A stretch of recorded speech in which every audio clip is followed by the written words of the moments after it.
Oke, shalom bagi semuanya.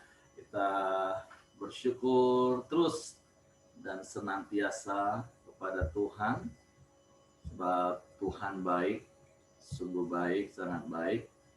Biarlah hati kita terus melekat kepadanya, hati kita dibaharui terus dari hari ke hari. Kita terus mengalami pembaharuan akal budi, dan hidup kita terus menegakkan kebenaran kerajaan Allah, supaya Bapa dipermuliakan dalam hidup kita. Bapa, kami bersyukur, berterima kasih kepadamu.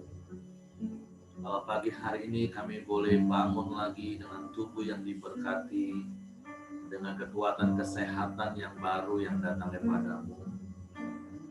Kami bersyukur kami ada dalam perlindungan tangan kuasa-Mu yang ajaib. Kami bersyukur kami boleh menikmati kebaikan-kebaikan-Mu yang tidak pernah berkesudahan di dalam hidup kami. Kami bersyukur, kami berterima kasih kepadamu. Sebab Engkau baik, sungguh baik, sangat baik dan selalu baik bagi kami. Seperti pemazmur berkata, lebih baik satu hari di pelataran-Mu daripada 1000 hari di tempat lain. Karena sungguh indah hadirat-Mu. Ada damai, ada ketenangan, ada sukacita berlimpah, ada kekuatan baru yang Kau berikan. Sebab itu kami bersyukur, kami berterima kasih, kami boleh terus ada di dalam hadirat-Mu Tuhan. Karena itulah saat yang terindah dalam hidup kami. Terima kasih Tuhan. Saat indah ku berhadapan denganmu,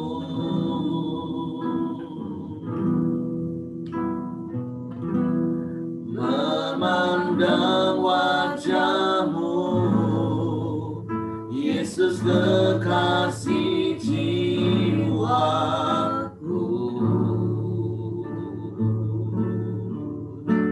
Kami lebih dekat padamu Tuhan. Bawa daku dan dalam pelukan-Mu.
Kekudusan-Mu Bapa,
indah hadirat-Mu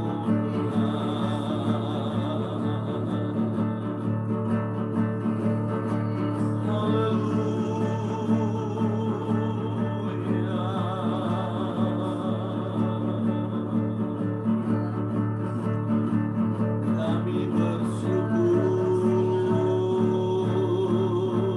sebab Engkau baik, sebab Kau sungguh baik, sebab Kau sangat baik.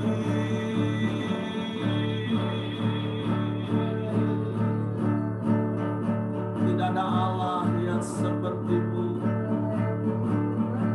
tidak ada yang lain selain Engkau Yesus Tuhan.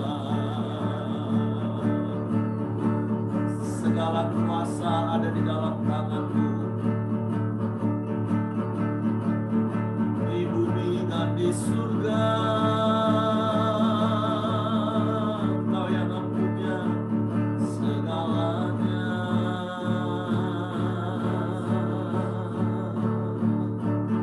Sebab itu kami bangga menjadi anak-anak-Mu. Kami aman di dalam-Mu. Kami tenang di dekat-Mu Tuhan.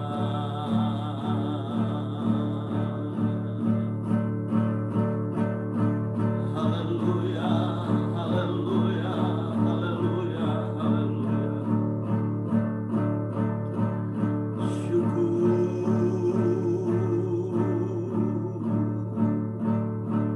Sebab Engkaulah perlindungan yang penuh bagi kami. Sebab Engkaulah kota benteng kami. Kami aman di dalam-Mu.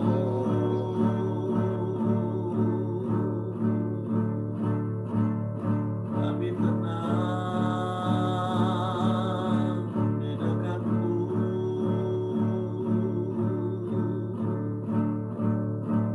Sebab daripada-Mu lah datangnya pertolongan kami, dan tak pernah terlambat pertolongan-Mu Tuhan.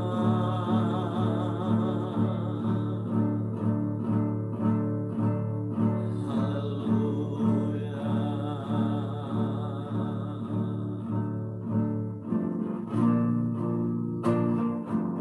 Sungguh baik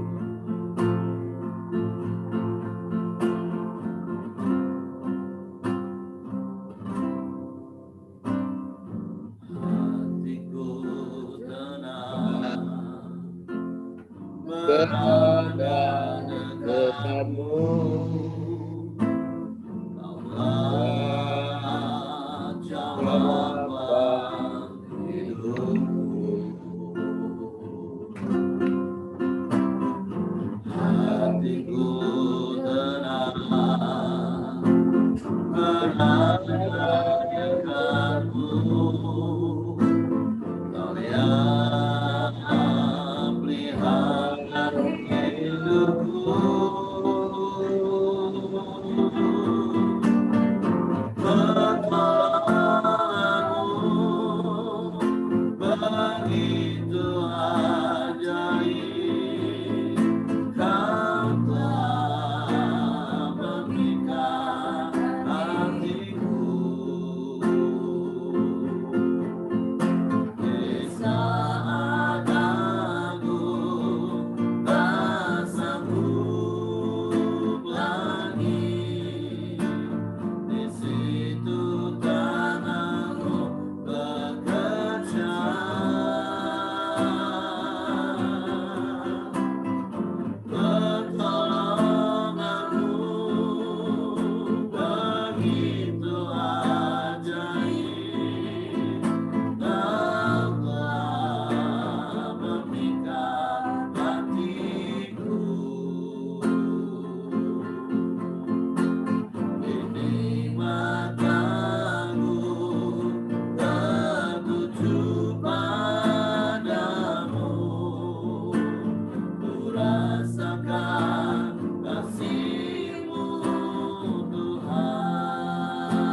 hadirat-Mu Tuhan.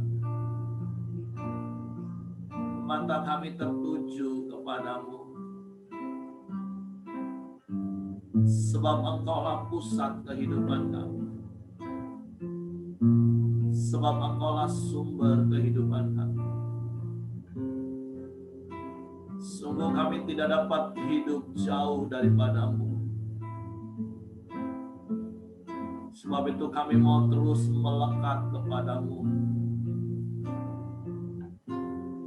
sehingga kami boleh terus mengalami aliran-aliran kasih-Mu yang berlimpah-limpah, menikmati aliran-aliran kuasa-Mu, aliran damai sejahtera-Mu, sukacita-Mu, untuk terus memenuhi hati kami, memenuhi hidup kami. Kami sadar ada banyak perkara yang harus kami hadapi di dalam hidup ini. Tapi kami bersyukur kami tidak menghadapinya dengan kekuatan kami sendiri. Tapi ada Engkau Tuhan yang selalu bersama dengan kami. Ada Tuhan yang tidak pernah meninggalkan dan membiarkan kami. Sebab itu biarlah kami terus tinggal di dalam-Mu, dan Engkau di dalam kami, Tuhan. Karena itulah perkara yang terindah dalam hidup kami. Kami menikmati hadirat-Mu setiap saat, setiap waktu dalam hidup kami. Dan Kau berikan kekuatan baru senantiasa bagi kami. Sehingga segala perkara cakap kami tanggung di dalam Engkau Yesus Tuhan, yang memberikan kekuatan bagi kami. Bapa, kami bersyukur, kami berterima kasih kepadamu pagi hari ini. Terima kasih buat sahabat-sahabat rohani. Terima kasih buat saudara-saudara seiman yang ada bersama-sama dengan kami. Sehingga kami boleh terus tekun bersekutu satu dengan yang lain. Sehingga kami boleh saling menguatkan, saling meneguhkan, saling menghiburkan. Kami bersyukur pagi hari ini. Sebentar kami mau membaca firman-Mu, mendengar firman-Mu, merenungkan firman-Mu. Roh Kudus, tolong kami untuk kami mengerti firman-Mu, untuk kami memahami firman-Mu, untuk kami percaya firman-Mu, sehingga kami melakukan firman-Mu, dan kami percaya itu menyukakan hati-Mu. Bapa, terima kasih, kami sambut firman-Mu di dalam nama Yesus Tuhan. Haleluya, haleluya, haleluya. Amin. Halo, shalom pagi semuanya, Bapak Ibu. Kita bersyukur, berterima kasih kepada Tuhan. Pagi hari ini kita boleh ada sebagaimana kita ada. Saya percaya itu semua karena anugerah Tuhan, semua karena kemurahan dan kebaikan Tuhan. Kita baca renungan kita harian, yaitu hari ini di dalam Mazmur 119, ayatnya yang ke-131 dan 132. Mazmur 119 ayat 131 dan 132. Mulutku kungangakan dan megap-megap, sebab aku mendambakan perintah-perintah-Mu. Berpalinglah kepadaku dan kasihanilah aku, sebagaimana sepatutnya terhadap orang-orang yang mencintai nama-Mu. Pagi hari ini kita membaca ayat-ayat ini. menjadi sebuah ungkapan dari pemazmur betapa dia butuh firman Tuhan, betapa dia mendambakan firman Tuhan. Di situ digambarkan seperti orang yang megap-megap. Ketika dia mengangakan mulut dengan megap-megap. Nah, ada banyak situasi yang membuat orang mengalami hal seperti itu. Kalau mungkin Bapak Ibu pernah mengunjungi jemaat di ICU yang dikatakan nafasnya tinggal satu-satu, atau kalau Bapak Ibu pernah melihat orang yang tenggelam, dia berusaha membuka mulut dengan megap-megap, merindukan apa? Untuk mendapatkan asupan oksigen yang cukup. Wow, itu satu keadaan yang benar-benar butuh perjuangan, betapa dia butuh banget yang namanya oksigen. Makanya pagi hari ini kalau kita masih bisa menghirup oksigen, udara dengan segar, dengan bebas, bersyukurlah. Pakailah kesempatan itu dengan baik, supaya hidup kita jadi berkat. Tapi gambaran yang diberikan oleh pemazmur itu betapa butuhnya dia akan firman Tuhan itu, seperti orang yang sudah hampir-hampir kehabisan nafas. Makanya kemarin Pak Aceh nggak salah sempat kirim di grup penatua rahasia umur panjang. Waduh, serius nih mau lihat nih. Karena ada seorang bapak-bapak yang sudah umurnya 90 tahun lebih, terus ditanya, umur Mbah berapa? Ya, kemarin baru 90 tahun. Wow. Yang tanya anak muda terkejut, aduh Mbah, tolong kasih tahu gimana sih rahasianya, resepnya supaya bisa panjang umur. Oh, cuma satu resepnya katanya. Apa itu Mbah? Jangan lupa bernafas katanya. Oh, ternyata itu seperti apa? Cerita guyon. Jadi kalau Bapak Ibu pengen umur panjang, jangan lupa bernafas. Ini ngomong kanan kiri, jangan lupa bernafas ya. Nah, jadi betapa butuhnya kita itu terus untuk menghirup oksigen, menghirup udara yang segar, supaya kita bisa tetap hidup. Nah, pemazmur menggambarkan dia butuh firman itu seperti itu, Bapak Ibu. Ya, saya nggak tahu nanti Bapak Ibu boleh cerita apakah Bapak Ibu pernah mengalami megap-megap seperti itu. Tapi saya berharap itu mempunyai makna yang dalam bagi kita. Betapa kita butuh. Kita ini nggak bisa hidup kalau nggak ada firman dalam hidup kita. Sehingga digambarkan seperti pemazmur katakan tadi, sampai megap-megap. Berharap untuk dapat menghirup oksigen itu dengan maksimal. Nah, begitulah harusnya hati kita terhadap firman. Dan ayat berikutnya katakan, berpalinglah kepadaku dan kasihanilah aku, sebagaimana sepatutnya terhadap orang-orang yang mencintai namamu. Nah, pemazmur sadar betul bahwa Tuhan itu adalah pribadi yang baik.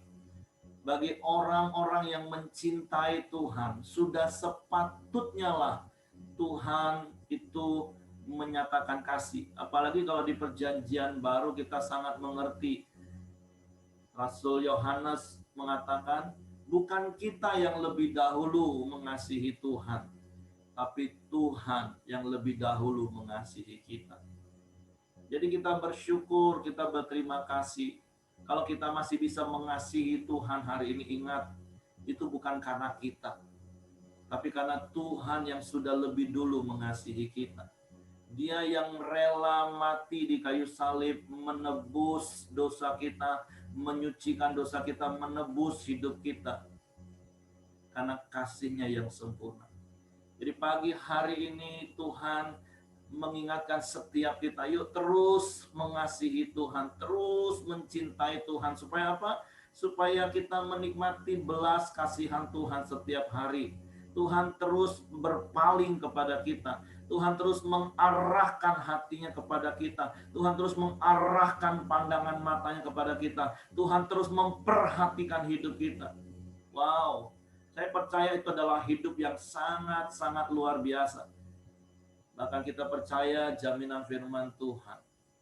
Di Mazmur 121 katakan, Tuhan itu nggak pernah terlelap, Tuhan nggak pernah tertidur.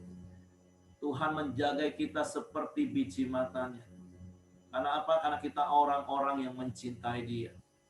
Jadi pagi hari ini dua hal yang Tuhan mau ingatkan kepada kita. Milikilah terus rasa butuh akan firman Tuhan yang kuat. Seperti engkau butuh oksigen untuk tetap hidup. Yang kedua, terus cintailah Tuhan. Cintailah firman Tuhan. Supaya engkau semakin merasakan bahwa sungguh Tuhan itu lebih dulu mengasihi engkau. Oke, puji nama Tuhan. Ini firman Tuhan yang bisa saya bagikan kepada Bapak Ibu. Dan saya berdoa supaya firman Tuhan ini meneguhkan hati kita. Silakan bagi Bapak Ibu yang mau sampaikan sesuatu, apa yang Bapak Ibu dapat dari kebenaran ini, apa yang meneguhkan hati Bapak Ibu, atau firman Tuhan ini menegur kita. Mungkin selama ini kita anggap enteng firman Tuhan. Kalau lagi butuh saja kita ambil oksigen. Nggak bisa seperti itu Bapak Ibu. Oksigen itu setiap saat kita butuh. Kalau nggak percaya, yuk kita sama-sama tutup hidung, pencet hidungnya 1 menit. Siap Bapak Ibu? Siapa yang paling lama tahan? Jadi kalau engkau nggak hidup dalam firman Tuhan, engkau seperti ikan di luar air atau seperti kita manusia di dalam air. Oke, silakan Bapak Ibu.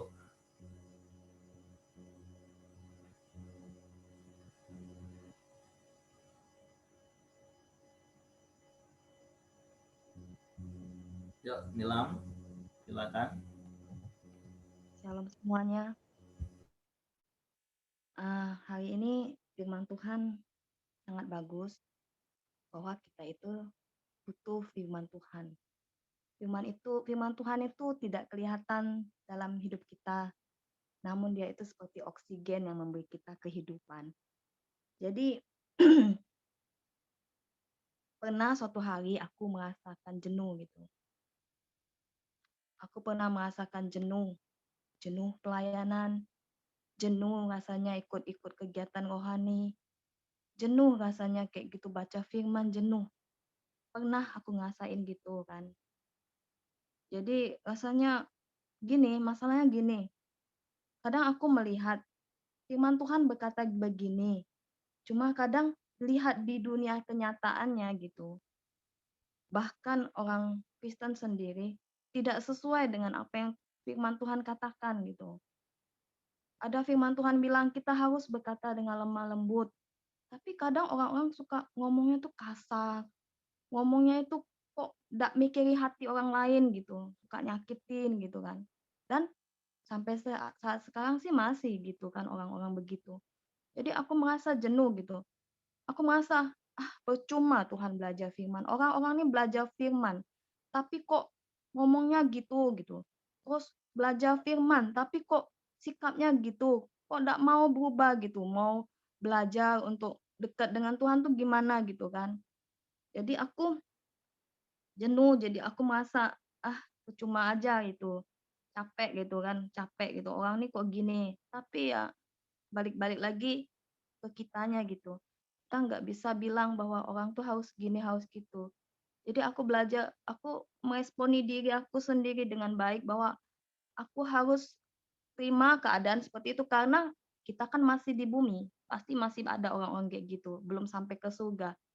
Jadi aku pikir ya, memang ada orang-orang yang kayak gitu mungkin untuk membantu kita belajar bahwa, eee, hidup ini perlu belajar terus gitu, ngadepin orang-orang yang kayak gitu. Dan aku nih kan orangnya nggak suka ngomong kasar gitu, aku nggak suka kalau orang ngomong kasar sama aku, paling nggak suka, malah aku tambah keras. Kalau semakin dikasari, aku semakin keras. Jadi, aku tuh orangnya gitu, jadi kalau orang tuh ngomong baik-baik, bahwa aku mau nurut gitu. Kalau nggak baik-baik, jangan usah ngomong sama aku lah kayak gitu, kayak aku nih apa gitu kan. Jadi aku mau dengar omongan orang yang baik-baik, karena aku tidak mau dikasari gitu kan. Jadi belajar dari sini aku, eee, lama-lama tuh sudah lama aku bosen, jenuh, nggak mau ikut semuanya, rasanya pengen stop pelayanan. Sampai aku bilang, "Tuhan, aku pengen stop lah pelayanan. Tuhan, aku capek," aku bilang kayak gitu. "Kayaknya orang nih penuh sandiwara," gitu kan, penuh topeng gitu kan, nampak bagus gitu, tapi sebenarnya di dalam tuh nggak bagus gitu. Tapi ya itulah, kadang kita tidak bisa harap orang baik sama kita, kita tidak bisa harap orang seperti yang terbaik yang seperti kita inginkan. Tapi belajar dari setiap firman Tuhan, bahwa firman Tuhan itu kita perlu firman Tuhan, perlu oksigen bagi hidup kita. Kalau tidak begitu pasti tambah jauh, semakin jauh kalau kita mikirin kayak gitu. Itu yang aku alami, jadi ya itu, kadang ya sampai saat ini masih sih, masih merasa orang-orang tuh dan masih orang tuh kasar ngomongnya sama aku. Ya aku nggak bisa sebut orangnya, tapi kadang capek ngomong, tapi ya kadang aku jawab seadanya aja lah gitu. Ya kadang, "Oke, sip," gitu.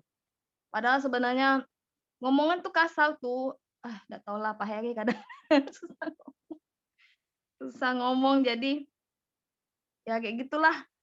Intinya ya kita tetap berharap sama Tuhan, tetap mendoakan orang itu supaya dia, sadar, supaya dia itu, jadi pelaku firman dan berkati hidup dia, ampuni dia, itulah yang aku lakukan. Ya itu aja, makasih. Oke, jadi ingat prinsip-prinsip yang selalu saya ajar ya Bapak Ibu, untuk kita semua. Firman itu untuk saya, itu satu.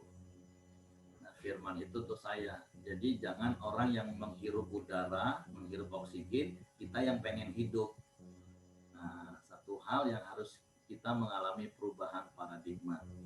Terus hal yang kedua yang kita perlu ingat, prinsip yang saya pernah katakan, kita tidak bisa menjaga mulut orang, tapi yang bisa kita lakukan adalah menjaga hati kita sesuai dengan firman. Jadi pagi hari ini ya bagi setiap kita dengar firman, kita terima firman, kita renungkan firman, kita lakukan firman, karena kita mau taat kepada Tuhan. Nah, orang nggak melakukan firman, itu pilihan orang tersebut.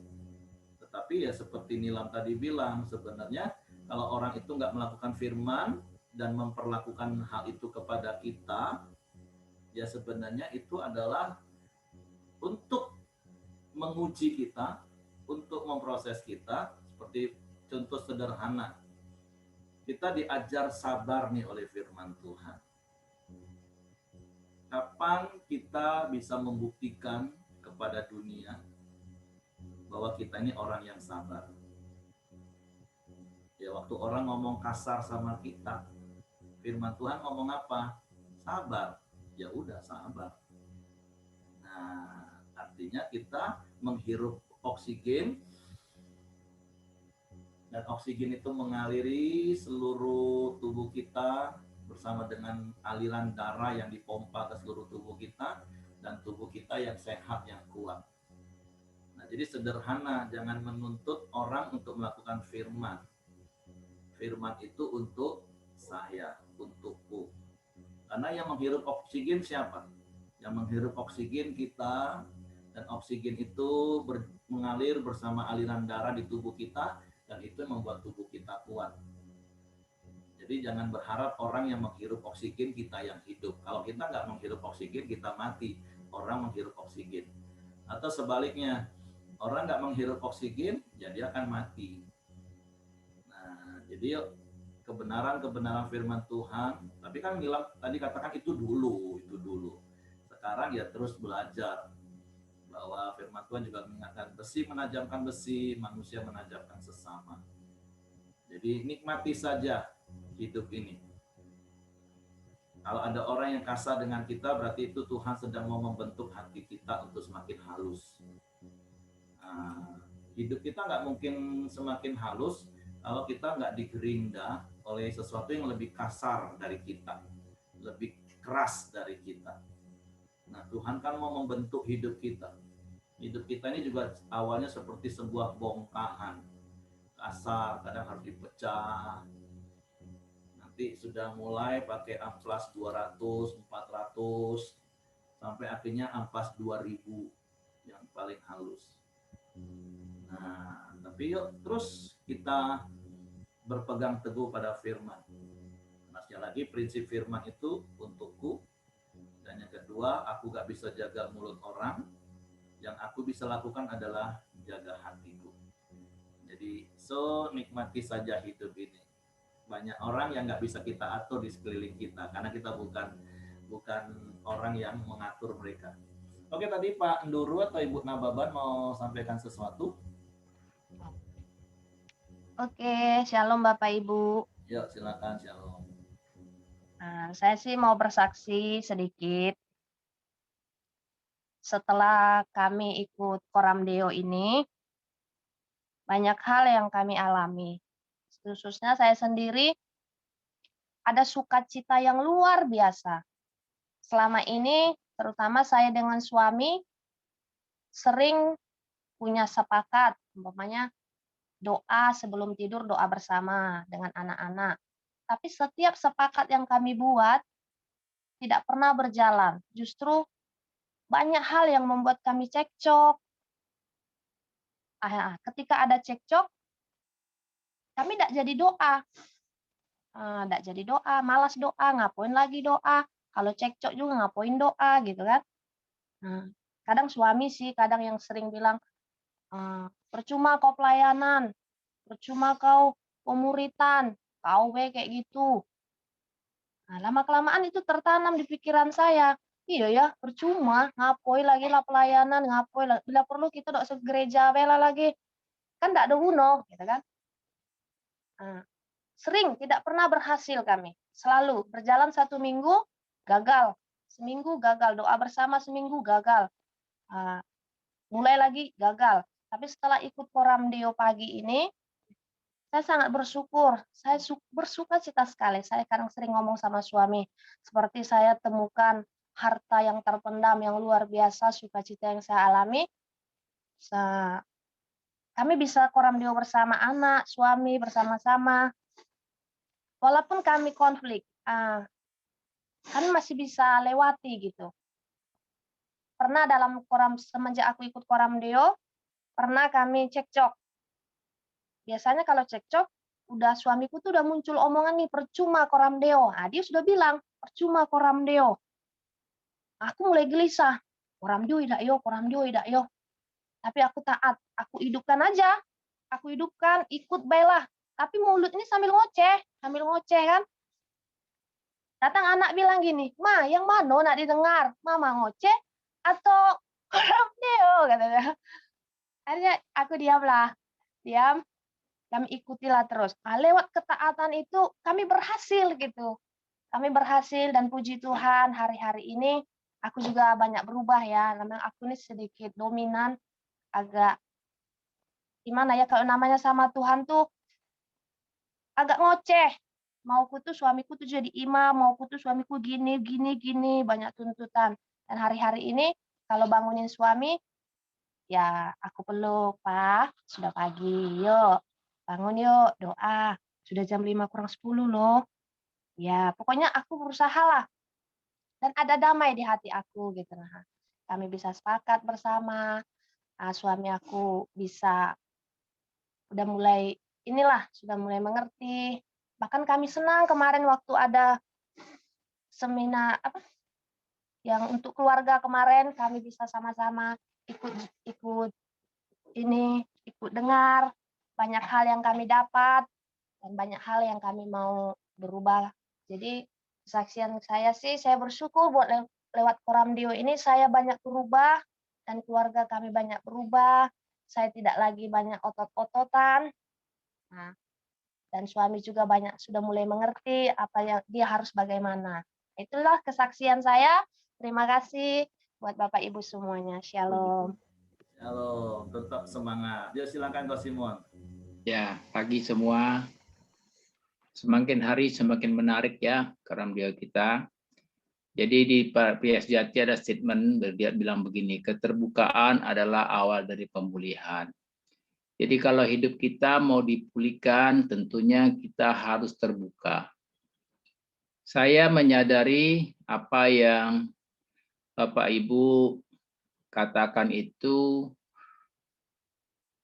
baik menurut dari satu sisi saja. Sebagai orang sudah tua hari ini saya tidak mau mengatakan salah, tapi saya katakan itu ada kekeliruan yang kita lakukan. Kita belajar firman, kita menafsirkan firman, kadang-kadang ada juga kekeliruan kita menurut versinya dan egonya kita. Tapi saya rasa setelah saya menjalankan hidup ini, saya praktekkan yaitu dengan nilai-nilai yang saya sering katakan tuh 4 langkah. Komunikasi, keterbukaan, perubahan, dan kesepakatan. Jadi saya memohon dan mengajak kita semua, jangan kita tahu orang itu berbuat terhadap kita tidak sangat menyenangkan kita, tapi kita cuma diamkan. Nah, itu satu kekeliruan besar. Harusnya kita ngomong baik-baik, ya kan? Saya sama istri saya suka bilang sama saya gini, Papi, cobalah kalau ngobrol itu, ya kan, bahasanya tuh do-nya tuh do rendah saja, ya kan? Karena Mami kurang suka loh.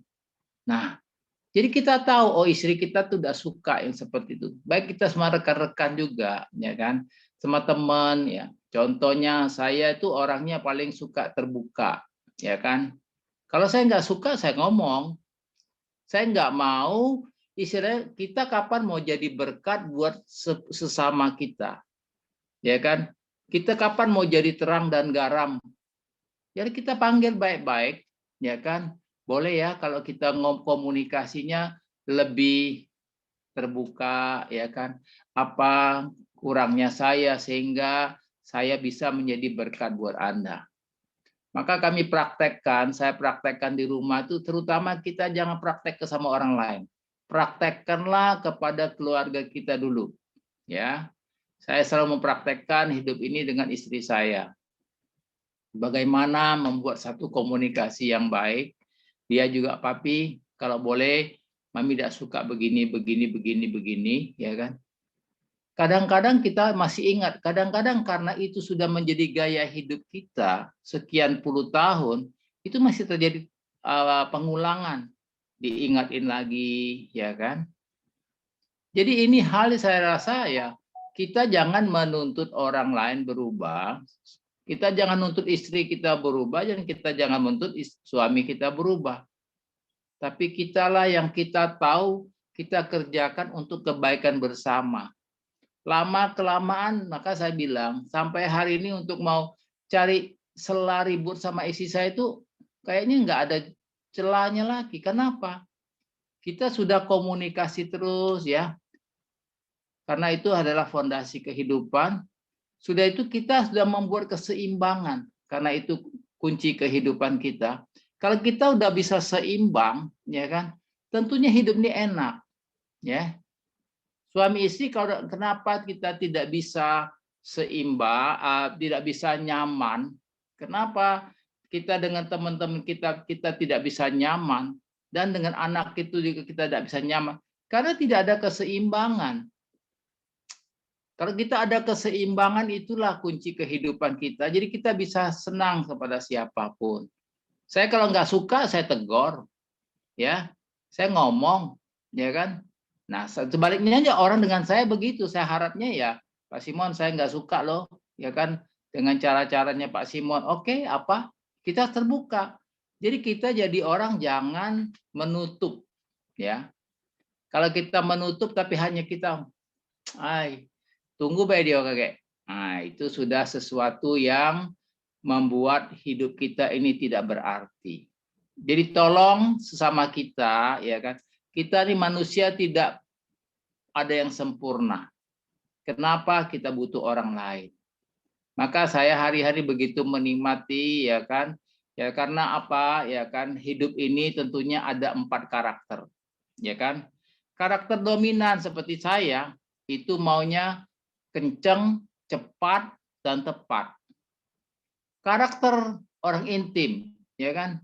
Wah, dia tidak peduli hasil, tapi yang penting menyenangkan orang, ya kan? Tipe stabil, pokoknya aku ikut angin lah, ke kiri, ke kanan, ya kan? Nah, ini orang yang sulit sekali, ya kan? Ini orang paling banyak, 69% ada di dunia ini, ya kan? Nah, ada lagi satu orang tipe cermat, ya kan? Seperti isi saya, ngomongnya agak pelit, ya kan? Semua barang harus tersusun rapi, ya kan? Saya dulu kalau buka lemari baju, ya tutupnya nggak rapi kan. Ditegur oleh isi saya, ya kan? Papi jangan begitulah. Lama kelamaan kita juga diingatkan, kita belajar, ya kan? Untuk rapi, ya. Supaya apa? Kita harus ingat apa kekurangan kita. Maka saya bilang, saya selalu tanya isi saya, apa kurangnya saya menjadi suamimu, ya kan? Dia ngomong kekurangannya ini. Oh, kita renungkan. Menjadi catatan porsi yang paling utama apa. Jadi sehingga kita berteman sama siapapun, ya kan, kita akan menjadi teladan. Kita tidak akan ada banyak musuh. Tapi ada yang ngomong, tunggulah Tuhan bicara sama dia. Iya, kalau sempat Tuhan cepat bicara, kalau tidak bonyok dia sudah, ya kan? Nah, saya rasakan hidup ini kita jangan menghakimi orang lain, tapi bahwa kita berbuat, ya kan, untuk kebaikan, ya kan, supaya apa yang kita katakan itu menjadi berkat. Demikian dari saya, Tuhan memberkati. Ya, silakan Bu Mirianti. Tuhan, wah bahagia ya Ibu Simon itu. Pak Simon sudah begitu maju, bagus. Itu bisa jadi berkat Pak nanti di komunitas apa tuh Kompas atau apa. Jadi begini Bapak Ibu, firman Tuhan hari ini, pemazmur ini orangnya sangat menempatkan diri sebagai manusia yang sangat membutuhkan Tuhan. Dan kita harus belajar dari pemazmur ini. Luar biasa ini. Kadang kita itu kan merasa jagoan ya. Merasa sangat pede gitu loh. Nggak perlu apa-apa gitu. Padahal contoh hari ini pemazmur itu sampai demikian mendambakan firman Tuhan itu seperti orang yang kehabisan napas. Ya, kalau kita ingat tadi Pak Heri katakan mungkin ada yang tahu di ICU orang kehabisan nafas. Itu kalau sudah di ICU sudah ditolong Pak, di gawat darurat yang kehabisan nafas itu sampai megap-megap. Kalau di ICU itu sudah dikasih oksigen, sudah dikasih selang. Kalau dikasih ventilator malah dia nggak megap-megap lagi, ditulung sama mesin, digerakkan mesin. Nah Bapak Ibu, kalau pada saat ini kita itu baca firman Tuhan itu nggak ada larangan ya. Di Indonesia ini kan nggak ada larangan. Dulu ada adik saya itu suaminya orang Ambon. Dulu ada masa di Ambon sana, orang itu nggak bisa loh baca firman Tuhan. Nah, kita sekarang enak ini baca firman Tuhan, ada koram dio tiap pagi gitu. Jadi kita bisa mendengar firman Tuhan, ada waktu kita yang Tuhan bilang, apakah kamu bisa berjaga-jaga dengan aku 1 jam saja? Nah, kita 1 jam pagi bersama Tuhan ya dalam koram dio ini, dalam komunitas ini. Itu luar biasa.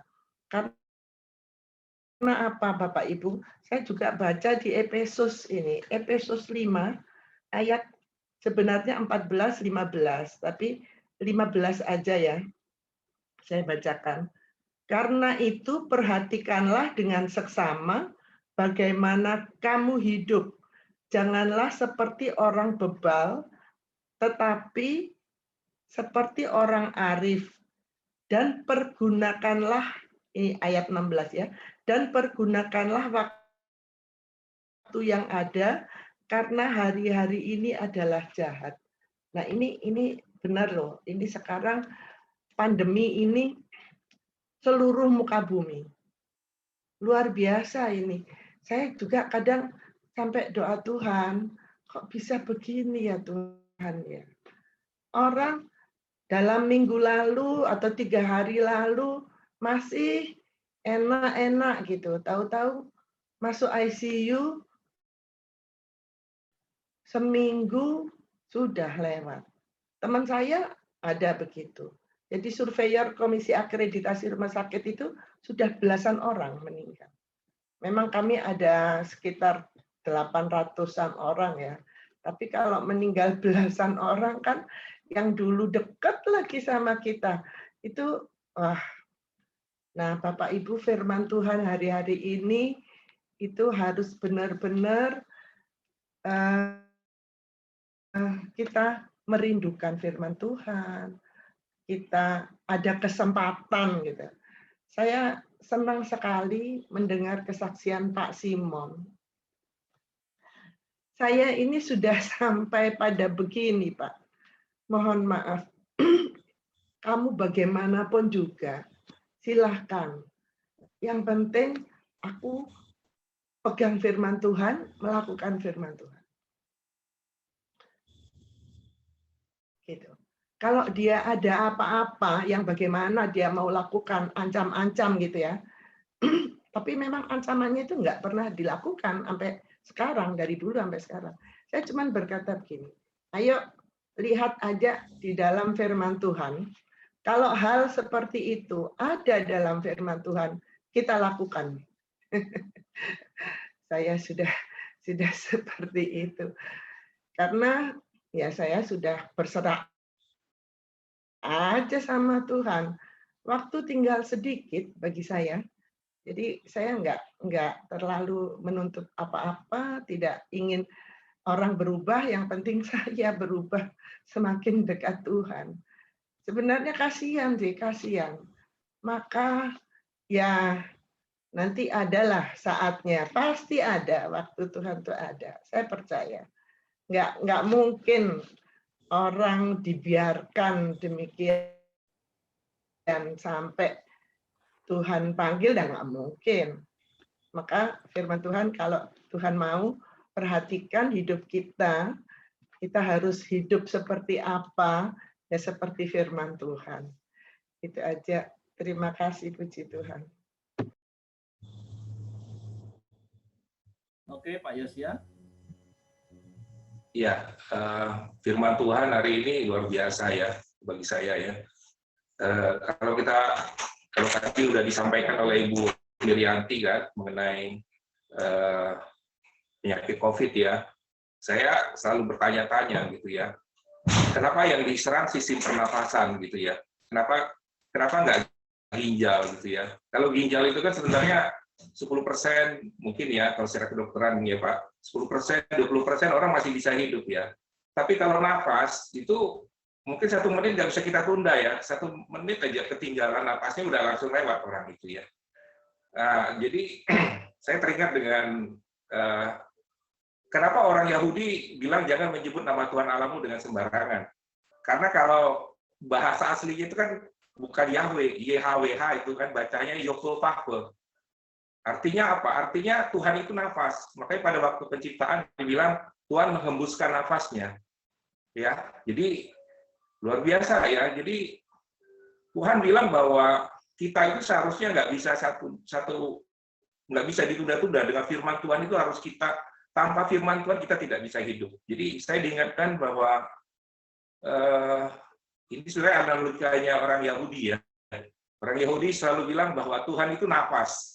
Makanya dibilang waktu orang lahir itu dibilang bahasanya begini, yo, itu bahasa aslinya. Makanya nggak boleh disebut gitu ya.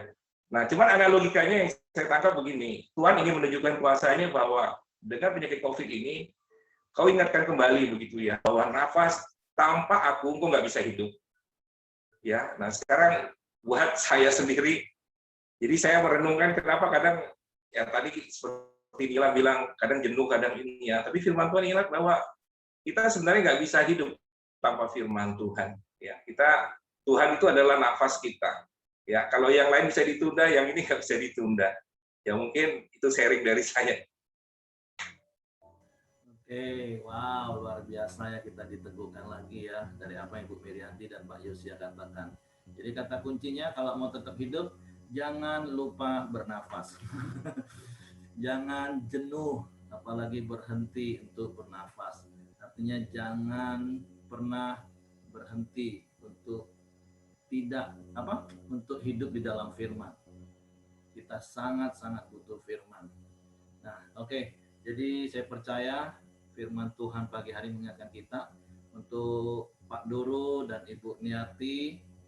Ya, seperti di seminar keluarga saya katakan, komunikasi itu dasar kehidupan, tapi ingat ada 3 hal yang harus diperhatikan dalam berkomunikasi.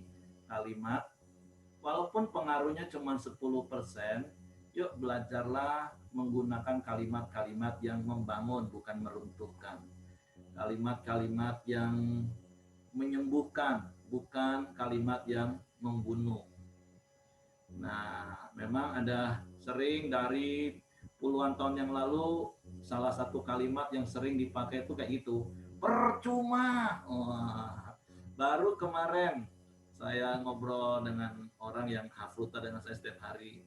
Ya, iblis itu suka mengintimidasi dengan perkataan-perkataan seperti itu. Bukan maksudnya pasangan kita ngomong itu jadi iblis, bukan. Tapi perkataan pasangan itu terus dipakai oleh iblis mengintimidasi kita. Ya juga ya, percuma juga lah kalau gitu Koram Deo, percuma juga lah kalau gitu kita ibadah. Saya selalu nasihati. Biasanya ibu-ibu sih memang sering kayak gitu. Nah, ini ternyata ada bapak-bapak juga. Apalagi kalau sudah satu ikut camp pria, satu ikut camp wanita. Percuma kau ikut camp pria, ya kau juga percuma ikut camp wanita. Nah, artinya kita saling menyerang. Nah, tapi maksud saya gini, saya ngomong kemarin sama yang hafruta, yaitulah iblis, makanya jangan beri kesempatan pada iblis untuk mengintimidasi kamu. Akhirnya kamu nggak ibadah beneran, dan semakin lama kamu nggak ibadah kan semakin runyam. Nah, harusnya kamu ngomong dengan kamu pikir dengan logika sederhana. Aku ke gereja saja, kelakuanku model kayak gini. Nah, gimana kalau setiap hari aku malah dilapo tua, aku udah tambah bejat hidup aku. Nah, artinya kita ada koridor firman saja kadang masih mau menyimpang, apalagi di padang gurun yang nggak ada koridornya. Bisa nggak karu-karuan. Nah, tapi itu perkataan-perkataan yang memang harus diputuskan, dihapus dari memori kita, nggak boleh lagi diomongin. Tapi maka sekali lagi saya percaya ada begitu banyak orang punya tujuannya baik, cuman caranya salah. Nah, jadi yuk khususnya 10% tadi kalimat, belajarlah berkata-kata bijak. Nah, apalagi intonasi 30% pengaruhnya, dan mimik muka 60%. Yuk belajar. Konflik setiap hari, setiap saat bisa muncul. Ingat, konflik itu netral. Konflik itu situasi yang muncul karena sebuah perbedaan. Jangan anti dengan yang namanya perbedaan. Perbedaan itu indah. Nah, tapi bagaimana kita memanage konflik itu sangat ditentukan dengan apa yang ada di hati kita. Apakah firman Tuhan? Nah, kalau firman Tuhan yang ada di hati kita, respon kita pasti akan benar. Kemarin juga satu anggota komsel saya chatting, gimana kabar mereka. Jadi mereka ngomong, iya, sejak saya ikut komsel, karena dulu suaminya aja yang ikut komsel, terus akhirnya dia ikut komsel juga. Dia ngomong ada satu kalimat yang Pak Heri selalu ingatkan dan kami praktek, yaitu respon benar. Dan hidupnya sekarang jauh lebih indah ketika sama-sama belajar respon benar. Terus kemarin dengar sesi komunikasi, mereka buat komitmen seperti Pak Simon bilang, Nanti kalau aku do-nya sudah agak tinggi, oke ya ingetin aku ya. Kalau mimik muka aku sudah mulai berubah, tolong diingetin. Tapi ingetinnya juga tentu dengan kalimat yang bijak. Katanya kalau do tinggi, aku boleh ingetin ya. Jangan tuh kan, do-nya mulai tinggi lagi kan, tuh kan muka masem lagi keluar kan. Oh, bukan, itu namanya ngajak berantem lagi. Oke, silakan Cia kayaknya mau ngomong. Enggak sih, tadi saya tertarik dengan kata-kata jenuh sama jenuh yang kesaksian. Saya rasa tertantang untuk meminta pendapat dari semua yang di sini. Sebenarnya pasti jenuh itu kata-kata yang sebenarnya cukup mengerikan bagi kita. Jenuh atau kehilangan semangat saya terjemahkan. Baik, mungkin kita satu saat bisa jenuh juga koram dia, mungkin bisa terjadi itu, atau kita yang seperti yang tadi yang Mila sangat manusiawi. Hanya mungkin saya mau tanyakan untuk apa tips cepat-cepat melewati jenuh supaya setiap kita di sini begitu jenuh mungkin ada kata-kata yang lebih membuat kita lewatin jenuhnya lebih cepat. Karena kita memang nggak boleh jenuh lama-lama atau kehilangan semangat. Itu aja. Oke, silakan yang lain bisa kasih tips gimana melewati jenuh. Kalau saya mengalami kejenuhan, saya itu menyanyi memuji Tuhan ya. Dulu juga dari awal saya berumah tangga, kalau mengalami sesuatu masalah dan saya ada dalam titik jenuh, saya menyanyi memuji Tuhan. Lagu saya waktu itu begini. Yesus segala-galanya mentari bagiku. Itu ada di Kidung Jemaat. Soalnya saya di gereja-gereja Protestan. Sehari-hari dialah penopang yang teguh. Saya ulang-ulang aja begitu.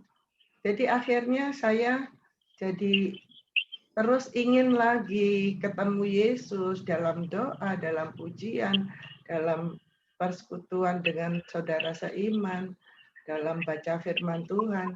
Seperti itu, ya udah saya jalani terus.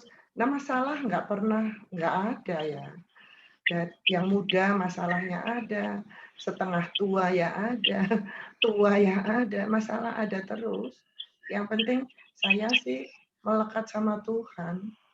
Nggak peduli masalah mau lewat, mau ngantem, mau apa, nggak apa-apa bagi saya. Karena Tuhan sudah bikin saya sudah kuat gitu. Hanya sebenarnya saya mungkin nanti bisa share gitu lebih dalam waktu yang lain. Ada orang ya yang tidak bisa melupakan kesalahan orang. Itu. Nah, itu saya berusaha kalau saya lupakan semua kesalahan orang karena Tuhan mengatakan saya harus mengampuni orang lain. Nanti saya baru diampuni Tuhan. Saya mengampuni segelas ya diampuninya segelas gitu. Kalau saya mengampuninya sebaskom, diampuni sebaskom. Kalau saya mengampuni sesumur ya diampuni sesumur gitu. Yang saya heran itu Tuhan. Kasih Tuhan itu dalam seperti lautan tidak terduga itu. Pengampunannya terus menerus setiap saat itu. Jadi nggak ada jenuh lah, terus. Saya sampai dibilang orang, ibu ini semangat banget ya, firman Tuhan. Lah ya iya, wong itu kekuatan saya. Kalau tanpa itu ya pasti sudah lewat saya dari dulu-dulu juga. Itu deh, terima kasih. Jamilah, silakan. Shalom. Aku kan soal jenuh, kalau aku bilang, aku kan pernah lewati masa jenuh. Jadi jenuh itu, pertama kita itu harus ingat fokus kebaikan Tuhan, kalau aku bilang. Yang kedua itu kita itu harus harus ingat kebaikan-kebaikan Tuhan. Jadi bersyukur kita ini siapa gitu. Jadi terus terakhir tuh karena kita tuh merasa di zona nyaman, makanya kita jenuh. Kalau kita nggak di zona nyaman, pada saat kita susah, karena aku pernah ngalami susah, waktu tabungan tinggal berapa, itu aku ngerasain benar-benar kita ngadep Tuhan. Kalau Bapak Ibu nggak percaya, saya pernah puasa sampai 23 hari. Tidak makan, tidak minum. Kalau menurut manusia itu tidak mungkin, karena pasti mati. Tapi aku bisa hidup 23 hari, aku nggak makan, nggak minum karena kecewa. Terus karena berharap sama Tuhan. Terus aku doa, aku puasa, nggak mau makan, nggak minum. Dan dari situ, pada saat kita tidak di zona nyaman, kita merasa kita perlu Tuhan, pasti kita tidak jenuh. Waktu kita di zona nyaman, pasti ada rasa jenuh. Dan kita tidak ingat lagi kebaikan Tuhan. Itu yang aku alami. Makasih. Oke, ada yang mau kasih tips menghadapi rasa jenuh? Ya, Ibu Ros, oke silakan Bu Ros. iya. Kalau Nilam bilang tadi, kita kalau di zona nyaman pasti merasa jenuh. Kalau saya enggak. Saat masalah datang bertubi-tubi, berputar di situ-situ, saya malah merasa jenuh. Nah, cuma ada satu kalimat yang selalu Tuhan ingatkan ya. Saya belajar saya diingatin satu ayat dari Raja Daud. Kalau kita jenuh, kita bosan, seperti kita berkata pada diri kita sendiri, bangunlah hai jiwaku, bangunlah hai jiwaku. Dan seperti kata Ibu Merianti, kita memuji, menyembah. Lama-lama itu akan jenuh, akan hilang. Dan kita dikuasai oleh rasa cinta lah, rasa kasih kita kepada Tuhan. Itu dari saya. Good. Kata Pak Duru, saya baca di chatnya ya, nanti Ko Ahai boleh ngomong habis ini. Pak Duru kata, Pak Duru tipsnya agar kita tidak jenuh, ingat saja bahwa sampai hari ini Tuhan tak pernah jenuh mengasihi kita. Mantap. Oke, Ko Ahai mau sampaikan sesuatu? Ya Pak, shalom untuk semua Pak ya. Yuk silakan Ko. Saya mau saksikan, bagikan Pak. Saya kan dalam hati saya kan rindu melayani Pak. Dalam melayani kan saya kan banyak Tuhan membawa saya kepada ujian-ujian yang saya alamin. Kadang dalam konsel, dalam pemuritan, kadang-kadang kita sering jadi selisih paham, selisih omongan. Kadang-kadang kita bisa, kalau saya kan lebih dalam pelayanan lebih banyak jemput bola Pak.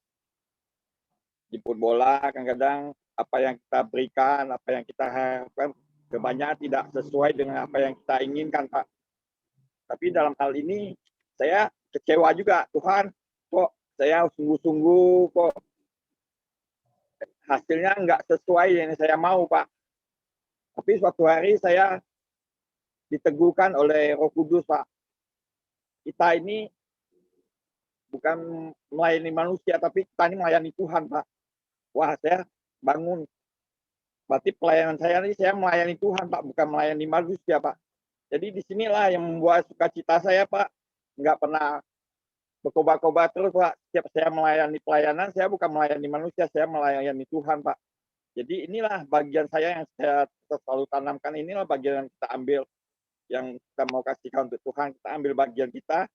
Kita bukan melayani, walaupun kita kecewa, tapi kita bukan kecewa dengan manusia Pak, tapi kita kan mau melayani Tuhan Pak. Inilah bentuk pelayanan kita yang selalu saya teguhkan Pak. Saya melayani Tuhan, bukan melayani manusia, walaupun saya banyak kecewa, banyak apa tantangan, tapi saya tetap teguh Pak. Saya melayani Tuhan. Inilah yang Tuhan mau dalam hidup saya Pak. Ini itu yang bisa saya bagikan Pak. Jadi momen buat hidup saya Pak. Terima kasih Pak. Terima kasih Pak Ahai. Pak Rami silakan. Oh iya, apa namanya? Menarik pertanyaan Cia tadi. Iya juga ya. Kenapa kita ini? Tapi saya coba kasih pendapat. saya kira benar juga, jenuh itu juga sebuah pilihan juga menurut saya. Jadi keputusan kita, karena memang kan kita sering baca itu banyak artikel-artikel. Ketika kita di tempat keramaian, kita bosan, kita ingin disendiri. Ketika kita sendiri, kita ingin di tempat keramaian. Ketika kita di pantai, kita ingin ke gunung. Ketika kita di gunung, kita ingin ke pantai. Ya begitu-begitu. Nah, jadi itu silih berganti. Jadi jenuh juga menurut saya sebuah pilihan. Makanya tadi benar firman Tuhan bilang, bangkitlah hai jiwaku. Itu pilihan. Kalau di Pria Sejati kan ada kalimat, kita tenggelam bukan karena kita jatuh ke dalam air, tapi karena kita ingin tetap tinggal di dalam air. Ya, kita bisa jatuh ke dalam air, tapi kita bisa tidak tenggelam kalau kita mau bangkit. Tapi kita tenggelam karena kita tetap ingin tinggal di dalamnya. Jadi kesimpulannya berarti kalau kita mau tidak jenuh, ya kita harus pilih untuk tidak jenuh. Kadang kan saya juga begitu. Waktu banyak pasien saya bilang bosan mah, gini-gini terus, capek dari pagi sampai sore melayani pasien terus. Nanti waktu sepi, kok sepi ya mah pasiennya gitu. Jadi ya itulah hidup. Memang kita harus atasi, harus buat pilihan, harus jalani sebagaimana harusnya. Terima kasih. Oke, ada pesan dari C. Lydia, kalau ibu-ibu yang sudah mulai jenuh, ibu-ibu ya, yang mulai jenuh, ajak dia ngopi. Ciaya sudah mulai jenuh, tetap semangat. Nah, jadi ada, oke, Ciaya silakan. Shalom, guys, sedikit. Aku juga kadang bisa merasakan jenuh. Akhir-akhir ini juga jenuh lah.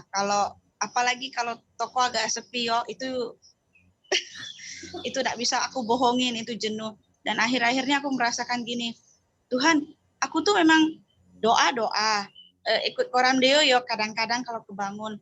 Cuman kok kalau dalam aku dewean, aku doa kayaknya tuh yang aku rasain Tuhan tuh jauh loh, woi. Bapak-bapak, ibu-ibu, maaf keluar bahasa gaulnya. Tuhan tuh kayaknya jauh nian, kayaknya kok nggak bisa deket gitu nah. Kok jauh nian apa yang terjadi gitu nah.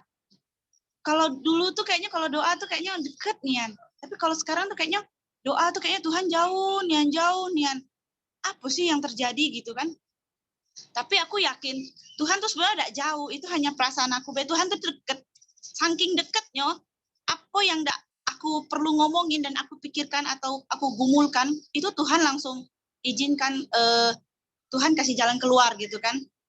Jadi aku kadang ngomong, Tuhan kok kayak ini beyo, bosen. Tapi Tuhan mungkin kasih aku solusi gini. Dia ngirim orang buat aku jadikan PR. Beberapa hari yang lalu orang datang cari aku. Mungkin secara kebetulan aku tidak begitu kenal orangnya. Dia bilang, aduh kenal polisi dak. Aku bilang, kok kayak ini? Aku galau, dia bilang. Dia nangis-nangis. Aku tertekan sama suami aku. Aku tidak kenal ini bukan jemaat, bukan tidak kenal. Aku tertekan, aku suka diancam suami. Kalau berantem tuh suka bawa pisau, kata dia kan. Aku pun secara kalau orang yang kenal aku ini emosional. Aku pun pasti terbawa kan di alur ceritanya, kurang ajar kau, kau gini-gini. Tapi hari itu aku bisa bilang, Bu, perceraian tuh bukan suatu solusi yang baik. Coba Ibu pikir-pikir tenang dulu. Kok jadi bijak, aku jadi sok bijak, jadi bijak gitu. Nasehatin Ibu itu. Padahal aku tidak kenal. Tapi setelah aku selesai ngomong sama Ibu tuh, aku bilang hapus air mata kau, dia nunggu kau di depan. Kalau kau nangis, kaget dia, kenapa kau nangis? Ribut lagi sampai rumah kan. Ibu nih tukang masak di PT. Dia buka kantin kecil di PT. Dan dia merasa tertekan ketika suaminya tuh tidak bisa dijadikan teman, dan suaminya selalu nuduh-nuduh dia, dan suka berantem. Dia punya tensi yang tinggi, dan dia suka sedih lah. Dia sedih. Dia cerita ke aku tuh, aku merasakannya dia tuh sedih. Jadi itu Tuhan izinkan itu boleh terjadi lewat aku biar aku nih tidak usah terlalu jenuh gitu nah. Tidak usah terlalu bete mikirin toko kau yang sepi gitu nah. Biar kau bisa bantu pikir kayak mana bisa bantu orang nih. Dan kami berdua, aku dan suami itu kayaknya tuh Tuhan kirimkan orang-orang yang kayak itu. Nah kemarin juga barulah sampai rumah capek, toko sepi, memang agak sepi kalau siang. Adek ipar telepon, aku nih ada masalah, kau ada kenal polisi dak? Kita cepat lagi pergi ke situ. Jadi aku bilang Tuhan terima kasih lewat hari-hari yang agak membosankan yang aku lalui, tapi Tuhan kirimkan beberapa orang yang kayaknya membutuhkan kami, dan kami boleh disibukkan dengan hal yang kayak itu. Jadi kami tidak usah terlalu mikirin toko yang sepi gitu loh. Jadi aku bersyukur sebenarnya Tuhan tidak jauh dari aku, hanya aku yang menjauhkan diri sama Tuhan, karena aku merasa lewat pikiran aku nih lah, lewat otak aku nih lah semua tuh bisa selesai. Sebenarnya bukan kayak itu caranya. Tanpa aku harus ngomong pun Tuhan sudah tahu apa yang aku butuhkan. Terima kasih. Oke, terima kasih Cak Ayennya, seru pagi ini. Gak apa-apa ya Bapak Ibu ya, kita lanjut. Kalau yang mau live gak apa-apa kalau memang ada kegiatan yang penting. Nah, tapi saya berharap hari ini seru dari kata jenuh. Terima kasih Caca melempar bola dan banyak yang smash. Saya berharap mungkin sebagian sudah melewati masa jenuh atau saat ini sedang mengalami kejenuhan karena keadaan, tapi melalui tips-tips yang disampaikan itu meneguhkan hati kita. Jadi kalau ditanya kepada saya, apa tipsnya mengatasi rasa jenuh? Move on. Jangan seperti yang tadi Pak Ramli bilang, kadang ini kita ini, kalau kami istilah kami dulu di pengerja tuh ada yang namanya penyakit sayang diri. Kecewa dinikmati, putus asa dinikmati, akhirnya dia jenuh sendiri, dia galau sendiri, dia marah sendiri, dia ngamuk sendiri, dia sensi sendiri. Tapi ketika dinasehati firman, dia tetap protek dirinya. Dia anggap dia yang udah benar. Nah makanya Amsal kan bilang di Amsal pasal 18 ayat 14. Orang yang bersemangat dapat menanggung penderitaannya, tetapi siapa akan memulihkan semangat yang patah? Hidup adalah keputusan demi keputusan yang kita buat seperti Pak Ramli bilang. Kenapa engkau jenuh? Karena engkau memutuskan untuk jenuh. Makanya jangan pernah putuskan untuk jenuh. Putuskan untuk engkau tetap punya semangat dan bergairah. Nah, berkaitan dengan apa yang Cik Ayan tadi katakan, ada Tuhan ingatkan, ada pesan yang Tuhan mau sampaikan kepada Cik Ayan juga untuk setiap kita. Mengapa sih seringkali kita merasa seperti Tuhan itu jauh dengan kita? Percayalah sesungguhnya Tuhan itu nggak pernah jauh dari kita. Dia selalu ada bersama dengan kita dan sedetik pun dia tidak pernah meninggalkan kita. Nah tadi ketika Caya ngomong seperti itu, Tuhan ingatkan kisah tentang Kleopas di Lukas pasal 24. Bayangin Bapak Ibu, Kleopas dan suami istri berjalan bersama-sama dengan Yesus, tapi dia nggak sadar itu Yesus. Seringkali kita seperti itu mengalami situasi. Dan Tuhan cuma kasih satu kata di hati saya. Selaput itu harus dibuang. Apa selaput itu Bapak Ibu? Tuntutan. Hati kita sering menuntut Tuhan, mengatur Tuhan. Sehingga ketika apa yang kita pengen Tuhan lakukan untuk kita, itu nggak terjadi, rasanya Tuhan jauh dari kita. Jadi please, yuk kita buang selaput tuntutan itu dari mata rohani kita. Percayalah Tuhan itu selalu ada, percayalah Tuhan itu tahu yang terbaik untuk kita, percayalah Tuhan itu nggak pernah tinggalkan kita. Jadi buang selaput tuntutan itu. Biarlah hidup kita berserah kepada Tuhan. Hidup kita percayakan hidup kepada Tuhan. Dan sekali lagi seperti Pak Ramli bilang tadi, hidup itu diisi dari keputusan kepada keputusan. Bapak Ibu masih ingat Pak Yakob Estra pernah katakan satu hari minimal kita itu membuat 500 keputusan setiap hari loh Bapak Ibu. 200 keputusan teknis, 250 keputusan praktis, 50-nya itu keputusan strategis. Makanya sering saya ngomong, kenapa Bapak Ibu marah? Nah selama ini kan kita selalu salahkan keadaan, selalu salahkan orang lain. Iyalah Pak, gara-gara istri aku nak. Gara-gara suami aku nak, gara-gara anak aku nak. Padahal kenapa Anda marah? Karena Anda memutuskan untuk marah. Karena hidup ini selalu ada pilihan. Tapi saya percaya pagi hari ini ketika engkau punya kerinduan seperti kita rindu akan udara, oksigen. Kalau engkau rindu firman dan firman yang menguasai hatimu, maka engkau akan selalu membuat keputusan yang didasari dengan kebenaran firman Tuhan. Engkau nggak akan pernah mengalami jenuh. Ketika iblis menawarkan kejenuhan melalui kekecewaan, kemarahan, situasi yang nggak nyaman, ada pilihan, aku mau jenuh, atau mau tetap semangat. Tapi kalau engkau dipenuhi dengan firman, kebenaran itu akan memerdekakan engkau.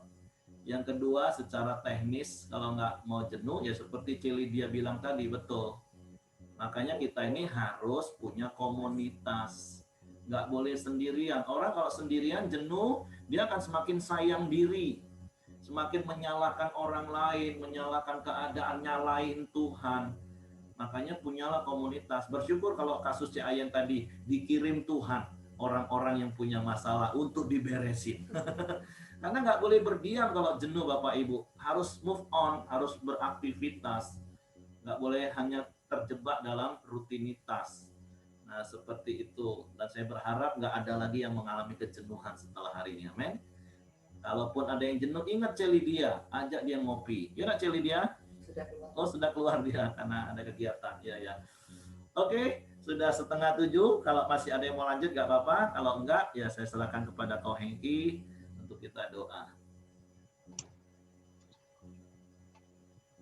Ya, terima kasih buat pagi hari ini. Ya, untuk supaya tidak jenuh, kalau saya sih yang penting komunikasi ya.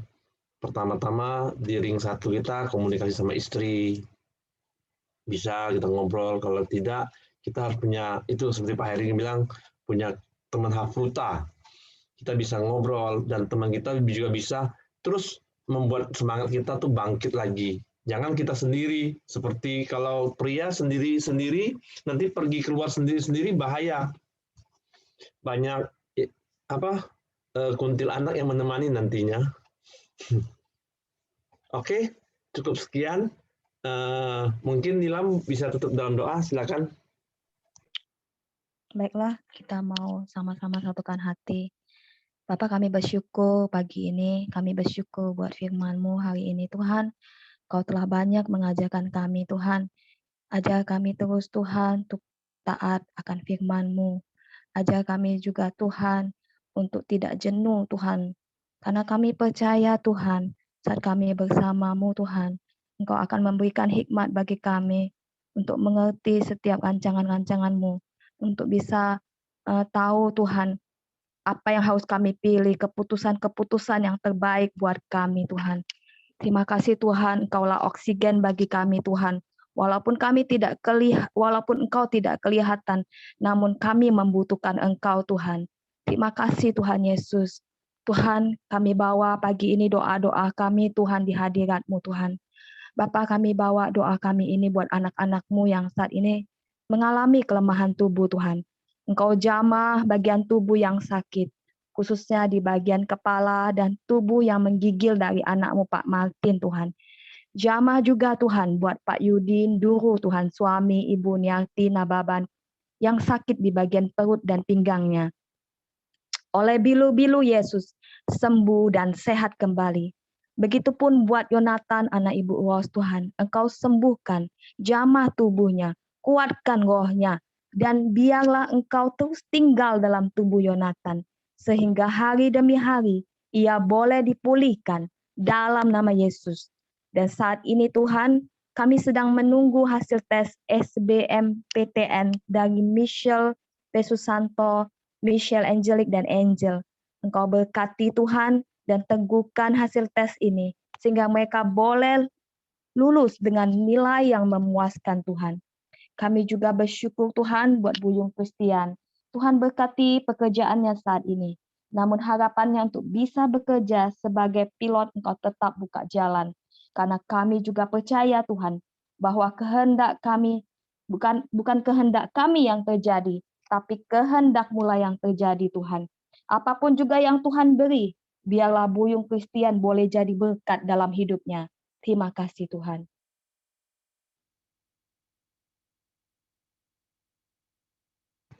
Silakan Pak Arianto Sagala. Bapa di dalam sorga, kembali kami naikkan syukur Tuhan, tidak henti-hentinya kami bersyukur kepadamu Tuhan, karena Engkau selalu ada bagi kami untuk memberkati kami setiap langkah kami Tuhan di dalam kehidupan kami. Terima kasih Tuhan buat kebenaran firman-Mu yang barusan kami mempelajari sebagian kebenaran firman-Mu Tuhan, biarlah kebenaran firman-Mu menjadi pelita di dalam hidup kami Tuhan.